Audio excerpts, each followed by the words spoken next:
Hello and welcome to the newsroom. I am Mary Kanu.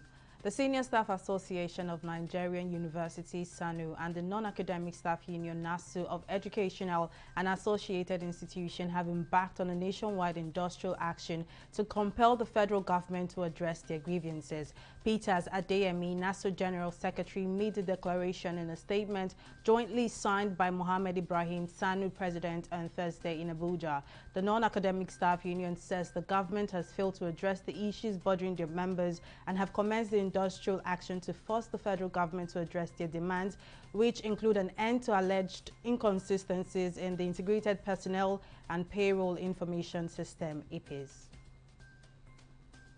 The Osun State Governor, Gboyega Oyetola, has today asked all political office holders at the local government council to vacate their respective offices sequel to the expiration of their tenure. Oyetola directed the local government office holders to hand over the administration of their concerned councils to the most senior local government personnel. The tenure of the local government area development councils and administrative offices in Osun State expires today, the 5th of February 2021. You could recall that former Governor Rauf Aregbesola on 7th of February 2018 swore in 389 elected councillors in the state. And 7 members of the Fulani community in Bassa Council area of Plateau State have been killed in 2 separate attacks by yet-to-be-identified gunmen while rearing their cattle in Mianga community of Kwal District. Chairman of the Mieti Allah Cattle Breeders Association of Nigeria Plateau Chapter confirmed the killings and disclosed that more than 100 cows were also killed, with others hacked by the gunmen.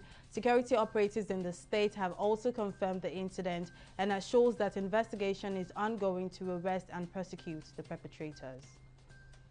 And in COVID stories, the head of the Africa Centers for Disease Control and Prevention, John Nkeyangson, says the COVID-19 fatality rate on the continent is becoming very troubling as it creeps higher than the global rate. Nkeyangson, during a press briefing in Addis Ababa, said the fatality rate on the 54-nation continent is now 2.6%, while the global rate is 2.2%. 20 African countries, including South Africa and Sudan, have rates higher than the global average, as a resurgence of cases in parts of the continent has a far deadlier toll than the initial wave of infections last year. Africa's confirmed deaths in the pandemic are approaching 100,000, with more than 3.6 million cases overall. And in business, South Korean Trade Minister Yoo Min-hee has withdrawn her bid to lead the World Trade Organization, leaving former Nigerian Finance Minister Ngozi Okonjo-Iweala as the only candidate for the job. Yoon-hee made a decision after discussions with the U.S. and other major nations and took various issues into account comprehensively, including the need to revitalize the multilateral organization, according to a statement from Korea's Trade Ministry on Friday, that is today. The withdrawal comes after dozens of former U.S. government officials urged President Joe Biden to endorse Okonjo-Iweala after the Trump administration blocked her selection. And in international news, President Joe Biden on Thursday declared that America is back as he outlined his vision for America's foreign policy agenda.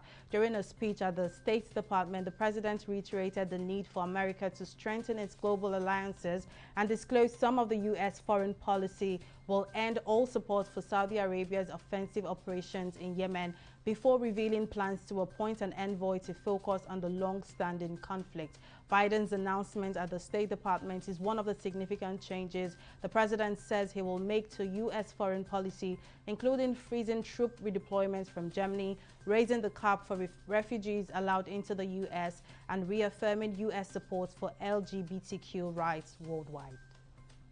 And now in sports, Villarreal and Super Eagles winger Samuel Chukwueze has undergone successful surgery after traveling to Munich, Germany for the medical procedure.